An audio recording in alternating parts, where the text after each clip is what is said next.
Cuando pensamos en las mujeres más ricas del mundo a lo largo de la historia, se nos vienen algunos nombres a la mente, como Joanne Rowling, autora de Harry Potter, Alice Walton, una de las herederas de Walmart, la magnate Kim Kardashian o la cantante mega popular Taylor Swift. Sin embargo, hoy hablaremos de una mujer que supo escalar hasta los más altos puestos del ranking mundial de millonarias, pero por motivos menos nobles que las antes mencionadas.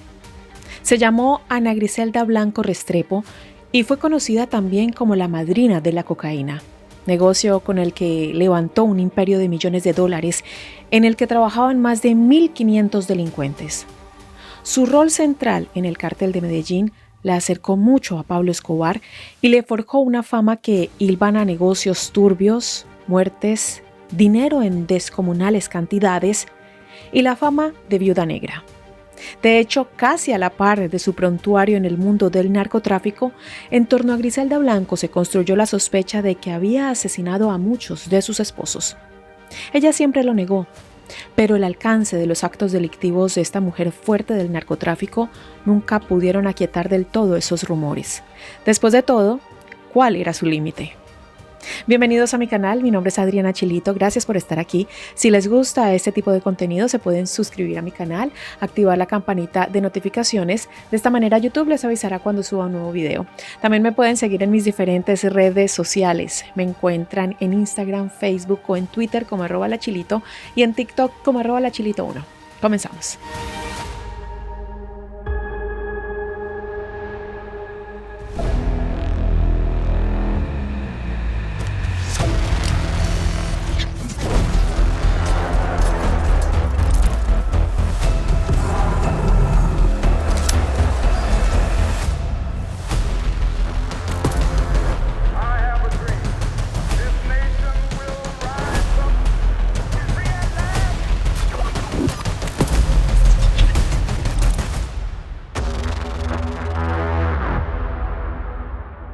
Llega la reina. Griselda Blanco nació en 1943 en Colombia, aunque el sitio preciso es una incógnita. Algunas fuentes sitúan su lugar de nacimiento en Santa Marta y otras en Cartagena de Indias. Desde su nacimiento, Griselda Blanco estuvo marcada por la crueldad. Su madre, Ana Lucía Restrepo, quedó embarazada luego de ser obligada por su patrón a mantener relaciones con él en la misma finca donde trabajaba. Tuvo a su hija a escondidas, pero fue despedida cuando la señora de la casa conoció lo sucedido. Con la bebé en brazos, se mudó a la Comuna 13, una zona peligrosa y marginal de Medellín. Llegada a Estados Unidos. Era el año 1970 y una familia colombiana llegaba a Estados Unidos con el objetivo de comenzar una nueva vida. Carlos Trujillo, Griselda Blanco y 3 menores de edad que acababan de tomar posesión de un domicilio en el condado de Queens.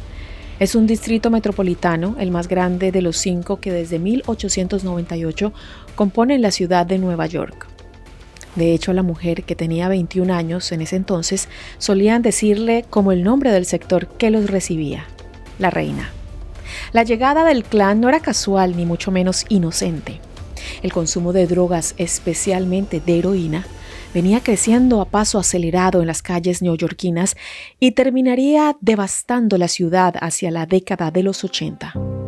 Los narcos colombianos ya habían puesto el ojo en aquellas tierras que se perfilaban como la región que más demandaría drogas y comenzaron a instalarse en puntos estratégicos de las ciudades estadounidenses para conseguir acaparar el negocio antes de que otros lo hicieran. Esa era la misión de Griselda Blanco cuando llegó al país. Y no tardó demasiado en organizar uno de los circuitos más grandes y de ganancias más exorbitantes de esa zona. ¿Cómo había llegado una mujer en los años 70 a tener un rol de tal poder dentro de una organización criminal típicamente masculina? La historia de Blanco comenzó en 1943 en Cartagena, en plena época de la violencia que agitó al país durante varias décadas entre enfrentamientos continuos que hacían chocar al Partido Liberal y al Partido Conservador. Según los investigadores que bucearon en los inicios de la vida de esta narcorreina, cuando era todavía una niña, fundó su primer grupo delictivo. Al principio se dedicaba al hurto de tipo carterista, pero después comenzó a incursionar en los secuestros extorsivos. Jenny Erin Smith, en el libro Cocaine Cowgirl, va mucho más allá y afirma que existen pistas de que la pequeña Griselda planificó el secuestro de un niño de Medellín, exigió un rescate y, como no se lo pagaron, asesinó a su víctima. La primera en la lista de un prontuario que se estima en 250 crímenes. En cierto momento, Griselda se mudó junto a su madre a Medellín, pero ahí las esperaba un calvario imprevisto. Quien fue su padrastro abusó de ella, pero su madre no le creyó y la echó de la casa. Griselda tenía 14 años, pero la violencia ya había atravesado todos los aspectos de su vida y dejaría su marca. Aún era adolescente cuando conoció a Carlos Trujillo. Ella crecía en el hampa criminal suburbano, entre el robo de poca monta y la prostitución, y él se dedicaba a la falsificación de documentos y pasaportes. Por supuesto, se enamoraron. Trujillo se convirtió en el primer esposo de Griselda y quien inauguraría una tendencia a parejas truncadas por la muerte. En los buenos tiempos, Trujillo y Griselda Blanco tuvieron 3 hijos, Uber, Dixon y Osvaldo. Pero poco tiempo después, ella decidió poner fin al vínculo y amenazó al hombre para que se fuera lo más pronto posible. Lo consideraba un estorbo, según sus propias palabras, pero convenientemente, el hombre murió de una cirrosis fulminante. Otras versiones dicen que fue una hepatitis. Casi al mismo tiempo se instaló la sospecha de que el verdadero motivo había sido envenenamiento. A la vez que Griselda edificaba su fama criminal, también lo hacía el mito de Viuda Negra. Los Cocaine Cowboys. Fue el segundo marido de Griselda quien la llevaría hacia los brazos del rentable negocio de la cocaína. Se llamaba Alberto Bravo y era un contrabandista que desde hacía algunos años participaba en el incipiente mercado negro de estupefacientes que se fortalecía dentro de Colombia y empezaba a tender sus redes internacionales. Se dedicaba además a falsificar documentos, especialmente visas. Bravo fue el enlace perfecto para que Griselda comenzara sus primeros pasos en aquello que terminaría convirtiendo en su reino delictivo. Empezó desde abajo, como una simple mula.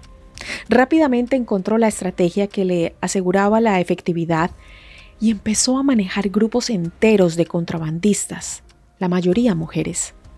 Es que Blanco había descubierto una fisura en el sistema de control que podía usar a su favor. Tenía la teoría de que las mujeres que contrabandeaban pequeñas cantidades de droga a través de la frontera con Estados Unidos tenían muchas más probabilidades de éxito que los hombres. Los chances aumentaban si eran mujeres atractivas, se mostraban amigables y coqueteaban con los funcionarios de seguridad fronteriza. Algo que a esta altura resulta sabido, pero que en el año 1970 fue toda una revelación para un mercado negro que, a fin de cuentas, recién estaba despegando.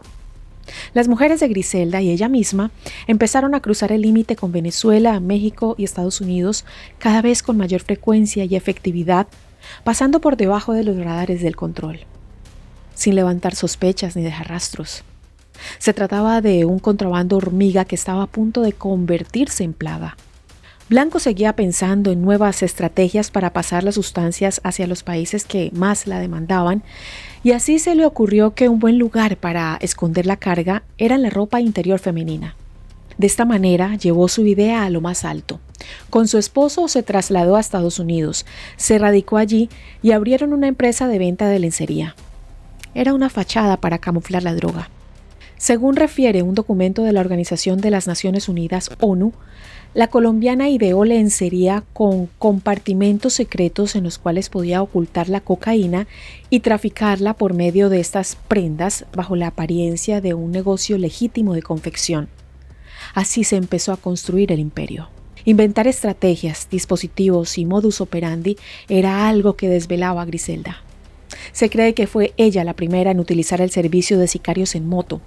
Esta táctica que Griselda utilizaba para deshacerse de la competencia en lo que a narcotráfico se refiere, acabaría siendo replicada por todos los carteles.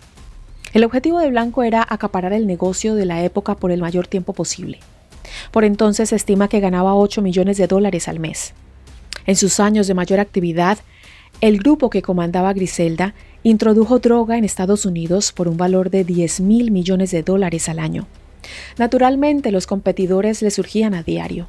Buena parte de su historia como la Godmother de Queens está condensada en Cocaine Cowboys 2, un documental de 2008 que contaba paso a paso cómo Griselda fundó una fuerza paramilitar de sicarios en Miami, los Pistoleros, y liquidó cualquier competencia a fuerza de disparos y decapitaciones. Las anécdotas sobre el modo en que camuflaba la droga son tan numerosas como en ocasiones disparatadas. En 1976, por ejemplo, Griselda supo aprovechar la algarabía que reinaba en las calles de Miami por la conmemoración del bicentenario de la independencia, que llenó los revestimientos interiores del buque Gloria, que desfilaba por el centro de los barrios con 1.000 kilos de cocaína, avaluados a cotización de aquel entonces, en $40 millones. Así lo contó Richard Smitton en el libro sobre su vida La Viuda Negra. A tal punto fue la precursora de este lucrativo e ilegal negocio que uno de los jóvenes que se acercó a pedirle formar parte se llamaba nada menos que Pablo Escobar. Ella le vio cualidades para desarrollarse en el mundo del narcotráfico y le dio sus primeras oportunidades como contrabandista. Sí que las supo aprovechar. El crecimiento de Escobar en el mundo criminal fue rápido y Griselda lo vio pasar de ser un joven aprendiz a un socio que cada vez pisaba más fuerte y comenzaba a desplazarla del lugar de líder suprema. El clima se estaba tornando más hostil con el correr de los años y la justicia estadounidense había comenzado a sospechar que lo que ocurría en Nueva York no era un fenómeno de tráfico de drogas como los que habían existido hasta ese momento. Era algo mucho más grande y peligroso. El punto de quiebre fue el 11 de julio de 1979. Los medios de comunicación norteamericanos interrumpieron la programación cuando llegaron los primeros rumores de un baño de sangre en el Dadeland Mall, el centro comercial más grande del sur de Florida. Fue una lluvia de balas que arrasó con una licorería y dejó tras de sí 4 muertos. 2 eran narcotraficantes y los demás víctimas, que casualmente se encontraron en medio del fuego cruzado. Se inauguró así un título que persiguió a Miami durante años, la capital de los asesinatos. Iniciaba un periodo de violencia en las calles estadounidenses que encendió todas las alertas para la policía. Griselda Blanco estaba detrás de la masacre y los investigadores lo sabían muy bien. Michael Corleone, el heredero. Su cara y su nombre empezaron a circular en los servicios de inteligencia y para el año 1973, un halo de sospecha empezó a limitar cada vez más los movimientos de Blanco y también de su esposo. En 1975 fue acusada en Miami de conspirar para fabricar, contrabandear y distribuir cocaína en Estados Unidos. No obstante, evadió la justicia. Regresó a Colombia y vivió allí un tiempo utilizando nombres y documentos falsos para ocultarse de las autoridades. Decidió quedarse un tiempo en Medellín, con la justicia pisándole los talones. Pero mientras se intentaban ocultar, allí descubrieron que Pablo Escobar ya se perfilaba como el patrón de esa ciudad. No había lugar para ellos. Cambiaron de rumbo. Se fueron a Bogotá porque la opción de luchar por el otro territorio parecía más cercana a una condena a muerte. Los primeros hijos de Griselda ya habían crecido bastante y empezaban a asociarse también al mercado negro. Sin embargo, el vínculo matrimonial se deterioraba al mismo tiempo que el poder de su sociedad comercial delictiva y Griselda estaba segura de que su marido la estaba estafando. Una crónica del diario El Tiempo, publicada en 2012, da cuenta de una emboscada que Griselda le tendió a su marido para poner fin a la disputa. Algunos afirman que Blanco asesinó a Alberto Bravo porque lo encontró engañándola en un bar, pero quizá los motivos van más lejos. Cuando sus guardaespaldas llegaron al parqueadero de una discoteca a las afueras de Bogotá, Griselda sacó una pistola que tenía escondida en sus botas de piel de avestruz. Ella lo encaró sin reparos. No le asustaban los matones que escoltaban a su compañero. Él, a su vez, la acusó de querer apropiarse del imperio criminal que habían fundado juntos. La primera en disparar fue Griselda. Varios tiros pegaron en el cuerpo de su marido, que, un poco más flojo de reflejos, sacó una Uzi de su cinturón y también abrió fuego. El saldo fue impactante. 6 guardaespaldas muertos, al igual que Bravo, con varios tiros en la cara. Griselda, que recibió un disparo en el estómago, se recuperó sin secuela alguna. La mujer, que por entonces ya era una reconocida narcotraficante, regresó a Miami a finales de la década de 1970, donde reanudó la consolidación de su imperio, sobre todo a partir de 1980. Tratando de eliminar a su competencia, hizo gala de una crueldad descarada que sumió a la ciudad en un periodo de violencia que se conoció como las guerras de los vaqueros de la cocaína. Al parecer, ordenó numerosos asesinatos, muchos de ellos cometidos por pistoleros en motocicletas. No obstante, la intensa vigilancia de las autoridades locales y la tensión con sus enemigos la obligaron a abandonar la ciudad y viajar a California en 1984. Se conoce como viuda negra a un tipo de araña de apenas 50 milímetros, pero que posee un veneno 15 veces más potente que el de las serpientes cascabel. La característica que ha convertido este nombre en un apodo frecuentemente utilizado para algunas mujeres es que las arañas hembras tienen la costumbre de devorar al macho después del apareamiento. En el caso de Griselda Blanco, se cree que pudo haber asesinado no solo a Trujillo y Bravo, sus dos primeros esposos, sino también al tercero. Se llamaba Darío Sepúlveda, y aunque acompañaba los negocios de Griselda, algo cambió cuando el pequeño hijo de ambos, llamado nada menos que Michael Corleone, comenzó a crecer. Quedaba claro, por el nombre que su madre había elegido, que a ese niño le esperaba heredar aquella potencia narco. Recordemos que en 1972 se había estrenado la primera película de la saga El Padrino, basada en la novela de Mario Puzo. La historia había obsesionado por completo a Griselda, quien se veía reflejada en el patriarca criminal encarnado por Marlon Brando, y había nombrado a su hijo al igual que el heredero del clan Corleone. Además, disfrutaba de que la llamaran a ella misma la madrina. Pero ocurrió que Sepúlveda, el padre de ese niño, no estaba de acuerdo. Griselda insistía en no mandar al chico a la escuela, educarlo en casa, lo que en otras palabras significaba que viviera constantemente rodeado del mundo criminal, que parecía envolverlo como su destino. Entonces, cuando Michael tenía 4 años, su padre decidió llevárselo a escondidas. Pero ¿cómo podían escapar de alguien que dominaba las calles de Colombia? Cuenta la historia que Griselda había sobornado a la policía para que encontraran al niño cuanto antes y detuvieran a su esposo. Los hallaron en Medellín. Apenas hasta allí había podido avanzar Sepúlveda antes de caer en las redes de la viuda negra.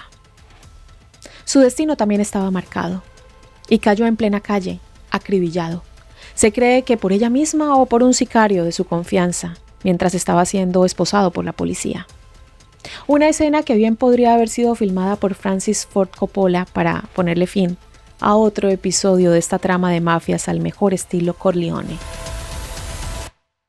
La caída. Incontables anécdotas rodearon la figura de por sí intrincada y despiadada de Griselda Blanco, pero casi todos los que han investigado su vida coinciden en que el declive de la reina de la cocaína llegó cuando hizo algo que se considera el límite que ningún narco debe cruzar: hacerse adicto al producto que vende. Y Blanco se comenzó a desbarrancar, mientras los hilos del negocio ya los manejaban abiertamente otros. La DEA, Administración de Control de Drogas de Estados Unidos, la tenía en su lista de próximos objetivos, y los narcos que iban cayendo uno a uno por los servicios de seguridad e inteligencia norteamericanos hablaban de ella como una de las cabecillas principales.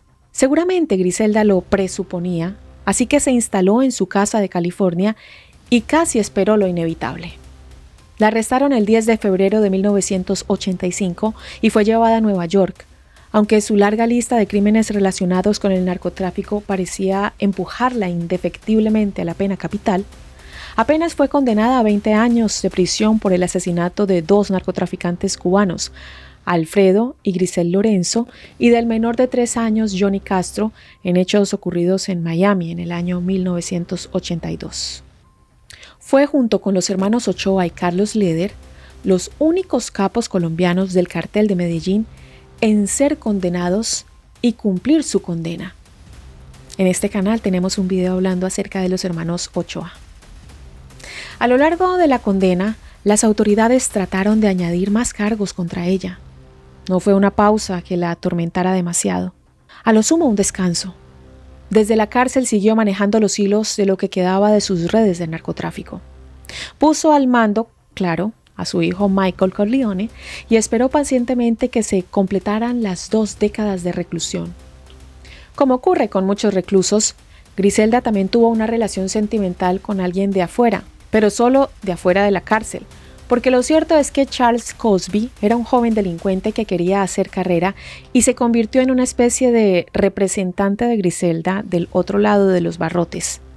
Gestionaba sus negocios y todo parecía ir viento en popa, hasta que ella le pidió algo imposible: secuestrar al hijo del expresidente John F. Kennedy. Ella esperaba, con esa moneda de cambio, negociar su salida anticipada de la cárcel a cambio de la vida del heredero de la familia más poderosa de la política estadounidense.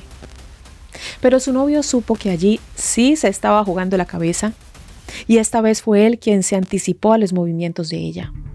Se entregó a la justicia y lo contó todo, dejando a Griselda ya sin plan criminal y obligada a cumplir la totalidad de su condena por haber cometido delitos aún presa. En 2004 se dio un hiatus extraño. Griselda cumplió su condena y salió en libertad. Fue deportada a Colombia y decidió desaparecer del radar definitivamente. Se fue a vivir al poblado en Medellín.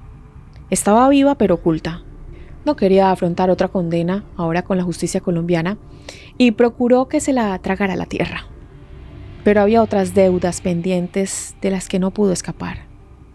Convertida ya en extraficante, otra vez los medios del mundo la mencionaron en 2012 para su capítulo final.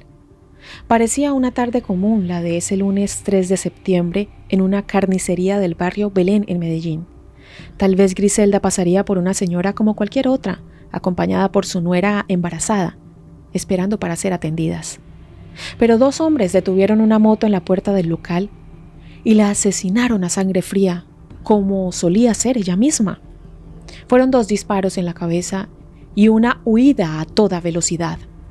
Griselda cayó, ultimada, y apenas sobrevivió unos minutos más en la ambulancia que la llevó a la unidad intermedia de Belén. Tenía 69 años y una historia asignada por la muerte, la violencia, el dinero y el poder. Las sombras de su vida inspiraron películas, series, libros y todo tipo de producciones que ponen el foco en la que fuera la mujer más poderosa del narcoimperio colombiano. Además de las ya mencionadas Cocaine Cowboys, en 2017 hubo otra producción que centró su atención en blanco: Cocaine Godmother, protagonizada por Catherine Zeta-Jones en el rol central. También Netflix lanzó Griselda el 25 de enero de 2024. Se trata de una miniserie que en 6 capítulos escarba en la historia de esa patrona del mal.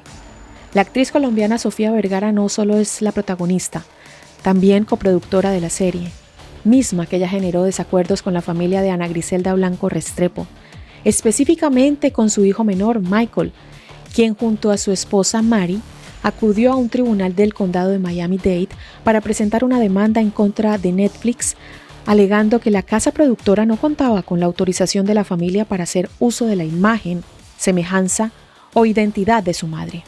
El hijo consideró que, aunque no está en contra de Sofía Vergara como protagonista, sí hubiera sido adecuado que los hubieran entrevistado o tenido en cuenta de alguna manera para contar la historia lo más cercana posible a la realidad. En entrevista para W Radio Colombia, calificó como una cachetada en la cara el que no los requirieran para la realización. El objetivo de la demanda era frenar el lanzamiento de la serie antes del 25 de enero, debido a que él no había obtenido beneficio económico. Sin embargo, como publicó después Hollywood Reporter, ambas partes consiguieron un acuerdo extrajudicial que cerró el caso.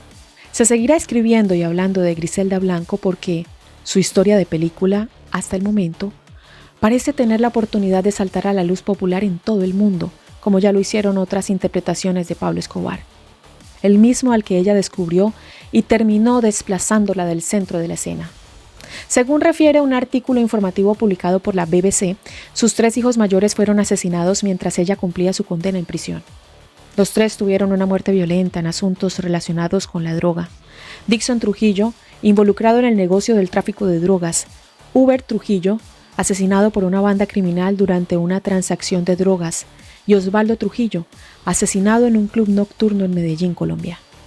El único descendiente que le sobrevivió fue su cuarto y último hijo biológico, fruto de la relación con su tercer esposo, Darío.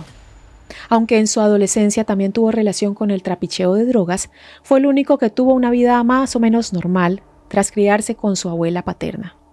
En 2004, cuando su madre volvió a Colombia tras salir de la cárcel, mantuvo una relación normal con él, su único hijo vivo.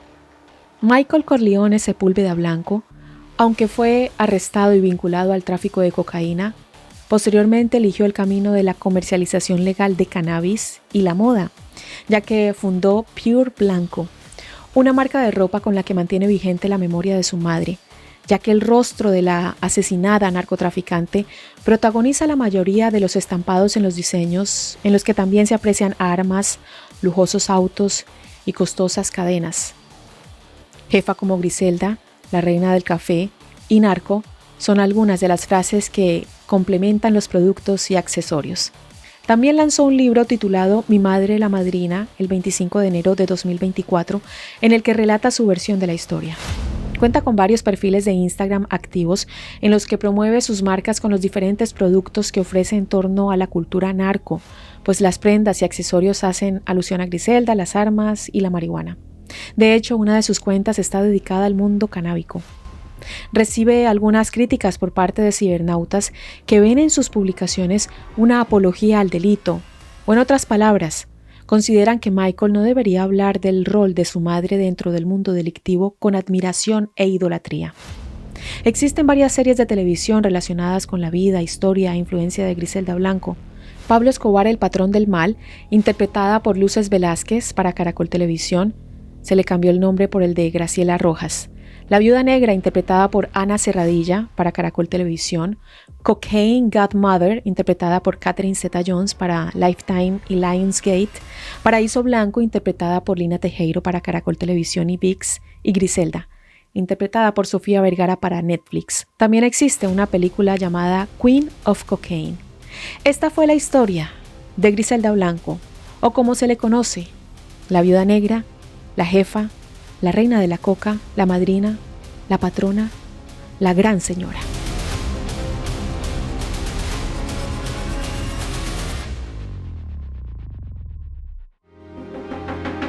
Y aquí tenemos la presencia estelar de mi Lupita, que está acompañándome como siempre para saludarlos y para decirles que los quiere mucho.